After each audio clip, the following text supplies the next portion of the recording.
Alors aujourd'hui nous sommes à Valmy, dans la commune d'Argelès-sur-Mer, un lieu emblématique pour ses citoyens.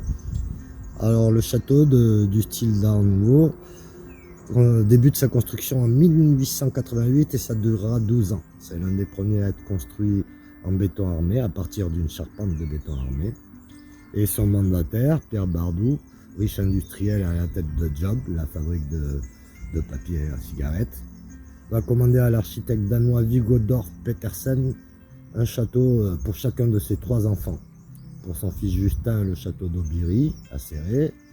Pour l'une de ses filles, Camille, qui est décédée en 1934, le château du Cube de Saint-Paul, et du nom de son mari. Et enfin pour Jeanne, le château de Valmy à Argelès-sur-Mer.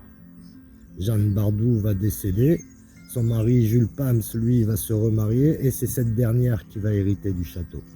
Elle le revendra à un distillateur de Mias qui va étendre le domaine vinicole et créer les marques Valmy et Valmia. Les crus vont vite obtenir une grande renommée, ce qui est toujours d'actualité. Il va étendre le domaine s'étend sur 24 hectares. Le château lui offre 5 chambres d'hôtes. On y trouve aussi un restaurant avec vue sur la mer et le massif des Alberts. Et il se trouve au départ de nombreux sentiers de rando et de VTT. C'est d'ailleurs là-bas que se trouve, ici, que se trouve la base VTT, qui offre la possibilité de se balader dans le massif et d'avoir accès à des belles vues et quelques monuments qui sont cachés dans la forêt domaniale des Alberts déclarée Natura 2000.